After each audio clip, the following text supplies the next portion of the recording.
안녕하세요. 아이의 미래를 바꾸는 아미쌤 김성원입니다. 오늘은 우리 아이가 입학 전에 점검해야 될 3가지에 대해서 말씀드리겠습니다. 첫 번째는 입학 전 간단한 건강검진을 하라고 말씀드리고요. 두 번째는 기본 체력에 대해서 어떻게 아이가 학교 생활에 적응 잘할 수 있도록 도와줄 건가. 그다음 세 번째는 안전한 등하굣길에 대한 말씀을 드리고자 합니다. 첫 번째, 아이의 입학 전 건강검진. 간단한 건강검진 정도인데요. 학교에 입학하고 나면 4월이나 5월 정도에 아이들의 건강검진, 기본 건강검진을 합니다. 하지만 3월에도 아이가 학교 생활을 무난히 잘 할 수 있다면 시력검사, 청력검사는 꼭 해보도록 말씀드리겠습니다. 시력이 좋지 않은 경우 앞에 칠판을 보고 선생님이 말씀하실 때 잘 보이지 않아서 불편하고, 또 청력이 안 좋아서 선생님 말이 제대로 잘 안 들려서 학교 생활을 제대로 따라가지 못하는 경우도 있답니다.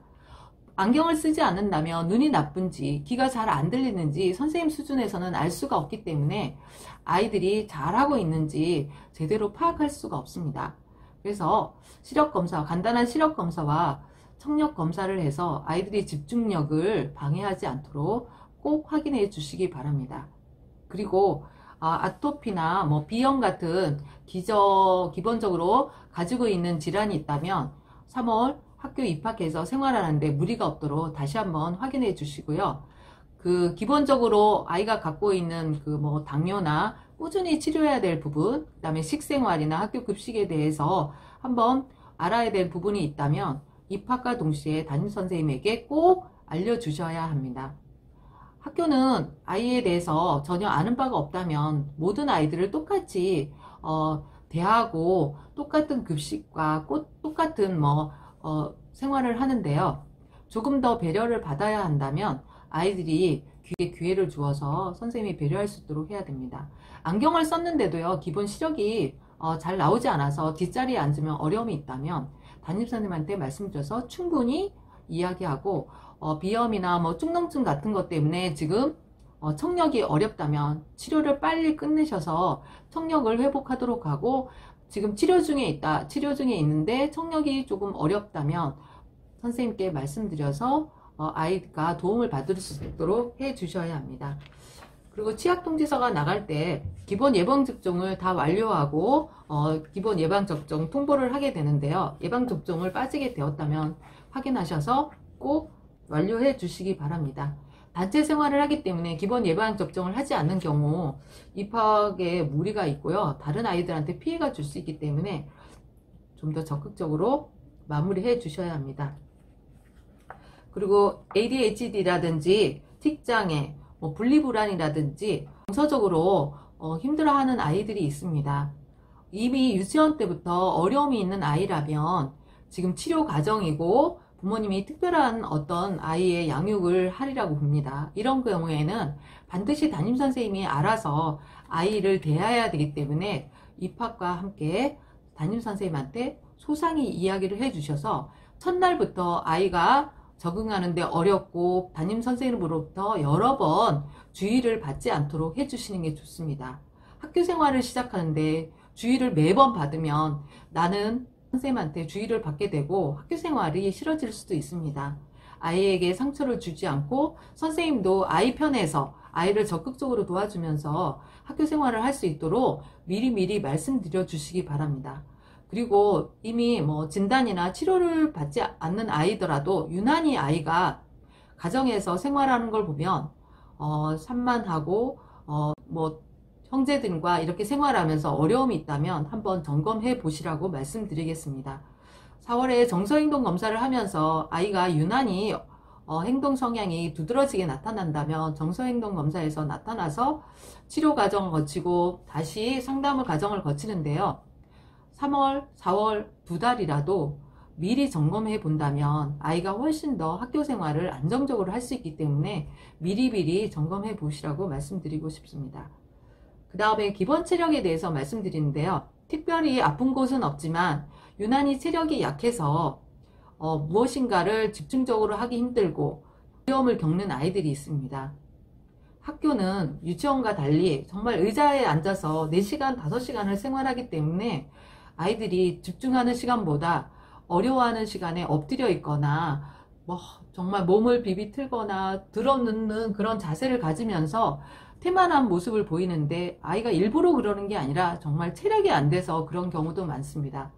특히 아침밥을 제대로 안 먹고 와서 정말 힘쓸 에너지를 내어줄 수 없기 때문에 틈만 나면 선생님한테 배고프다고 호소하는 아이도 있습니다. 이런 경우에는 아침밥으로 먹을 수 있는 든든한 먹거리를 준비해 주셔서 아이가 충분히 먹고 학교에 갈 수 있도록 해 주시고요. 정말 기본 체력이 안 돼서 성장이나 이런 데 어려움이 있다면 영양제라든지 특별히 보약이라도 먹어서 3월 한절기를 무난하게 넘길 수 있도록 해 주셨으면 좋겠습니다. 3월 한절기에 아이들이 많이 아프기도 하고 감기에 걸려서 많이 콜록콜록 애먹기도 한답니다. 이렇게 기본 체력 관리를 위해서 먹거리도 중요하지만 운동을 꾸준히 하고 충분한 휴식을 취할 수 있게 해서 아이들이 3월을 무난히 이겨낼 수 있도록 배려하는 것이 중요합니다. 입학과 동시에 부모님은 우리 아이가 무엇이든지 다 잘해야 된다고 모든 것을 한꺼번에 완벽하게 준비하는 경우도 있는데요. 3월 한 달은 아이의 피로도가 엄청 많은 한 달이기도 합니다. 그래서 아이가 어느 정도 적응하는지 살펴보고 아이의 수준에 맞게 아이가 해야 될 것들을 하나씩 집어넣도록 합니다. 교실에서 적응이 제대로 안 되는데 학원을 많이 다니거나 많은 수업에 노출된다면 아이는 교실에 와서 놀 생각밖에 하지 않습니다. 그만큼 아이들의 체력이 강하지 않기 때문이죠. 기본적으로 학교 생활이 잘 된다고 보고 아이가 학교 생활을 무난히 즐겁게 행복하게 다닐 수 있다고 판단되면 그 다음에 아이가 할 수 있는 것들을 하나씩 하도록 부탁드립니다. 다음은 아이의 등하굣길에 대한 안내입니다. 초등학교는 기본적으로 사립학교를 제외하고 가까운 곳에서 학교를 다니게 됩니다. 도보로 다녀야 되기 때문에 입학 전 학교 구경도 할 겸 학교 가는 길을 엄마와 함께 손잡고 한번 가보도록 합니다. 아이에게 가장 최적화된 길을 어딘가 한번 살펴보시고 안전하게 횡단보도를 건널 수 있을까, 그 다음에 걷는데 너무 멀지 않는가, 이런 것들을 하나하나 꼼꼼히 챙겨보고 아이가 학교에 갈 수 있도록 해봅니다. 학교 갈 때 아이에게 학교에 대해서 자세한 설명도 해주시고 그 학교가 가지고 있는 여러 가지 장점이 있을 것입니다. 우리 학교는 인조잔디가 있어서 아이들이 뛰어놀고 다치지 않고 많은 운동을 할 수 있는 그런 좋은 장점이 있다고 하는데요. 그 학교에 대해서 어머님들께서 얻은 정보가 있다면 훌륭한 친구들이 많이 공부하는 곳이란다, 방과후가 잘 되어 있다거나 훌륭한 선생님이 많다거나 하면서 긍정적으로 이야기하는 것이 좋답니다.